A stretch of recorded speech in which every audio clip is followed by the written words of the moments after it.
Today's video is going to be on the 2017 KTM Super Duke 1290R. If you never heard of the 1290R, then you've been living under a rock. Back in 2013, KTM released the beast known to us as the Super Duke 1290R. So what makes this bike so special? Well, there's many reasons, but the main one is torque. We'll get into the numbers later, but this bike is by far one of the most torqueiest bikes you can buy on the market. And for that, and among many other reasons, it has been crowned the king of the naked bikes. So let's talk about the 2017, let's compare it to the older generation. I'm going to break this video up into 4 sections. First, we're going to look at the looks and features, then we're going to talk about the engine and weight specifications and changes, then move on to the brakes and suspension, and then finally we'll talk about the technology and optional equipment.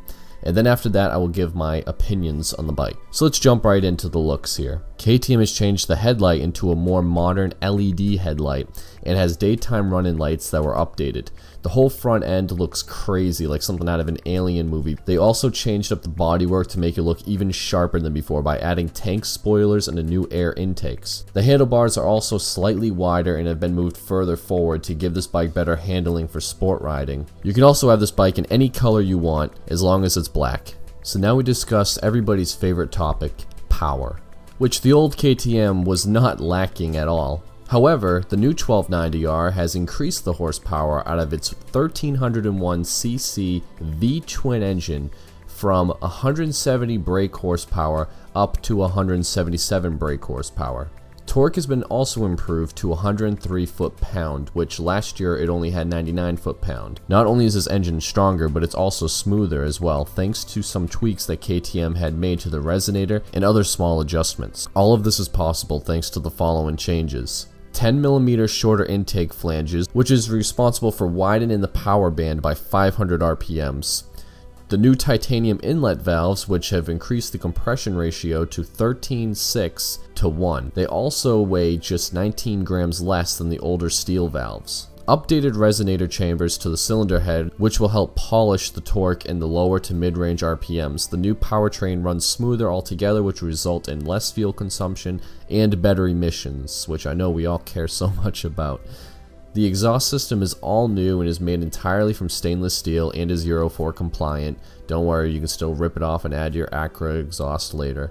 The new revised ride-by-wire system will supposedly remove any choking, jolting, or involuntary wheelies. Don't worry guys, you can still do your voluntary wheelies all day long. A new slipper clutch has also been added, which will help prevent locking up the rear wheel when downshifting or during decelerations, but will also make the clutch an effortless one-finger pull. The crankshaft has also been revised as well to be more stable and free revving. Forged pistons have been added, which will reduce friction and be more reliable. If you guys are interested, here's the specs right here on the screen. I'm not going to name them all off, you guys can read. There's no mentions of weight changes this year, so we can expect it to weigh in at around 471 pounds wet. Suspension upgrades include a new 48mm upside down WP shock and stiffer fork springs. For an overall adjusted, sportier settings, these are adjustable for rebound and compression dampening, so you can reduce the sportiness of them. The WP shock is also new and gets a heavier spring as well. The front 320mm dual discs with radial mount Brembo 4-piston calipers and the rear 240mm Brembo 2-piston calipers remain unchanged for this year as well. But that's okay because these brakes are more than adequate to stop this bike. So now let's talk about the technology. KTM has updated its Bosch-powered motorcycle stability control system, which now offers multi-stage and lean angle sensitive ABS and traction control, as well as a supermoto mode, which allows you to disable ABS in the rear altogether so you could slide that rear end out. The new 1290 will also feature a brand new full color TFT unit that provides tons of information. From this one picture I have here, you can see there's the speedometer, the gear indicator, an RPM gauge, and it looks like a coolant meter and a gas meter as well. Other than that, it seems pretty plain Jane to me. Cruise control has also been added along with the new keyless system. KTM has also announced an optional performance package. This will include a quick shifter, motion slip regulation, KTM My Ride, which allows you to connect your phone to your 1290, and lastly it adds Track Pack, which includes a track mode rider setting, which allows you to kill the wheelie control, traction control, slip adjust, and launch control. So here's my thoughts and feelings of the new KTM 1290R. Looks wise, this KTM is brilliant. I've always enjoyed the looks of the Super Duke, but having the updated to the tank and the spoilers and the new LED headlight, it just makes an already great design look even better.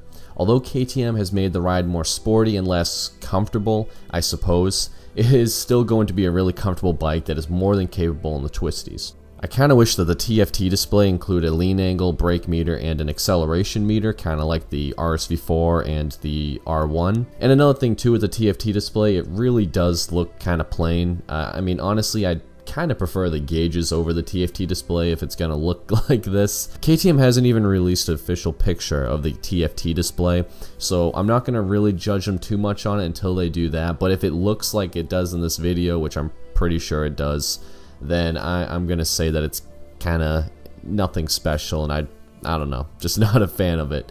So in conclusion, this bike is going to be a torquey wheelie machine just like its older model, and I will foresee this bike winning the Super Naked Bike Shootout like it has many times before.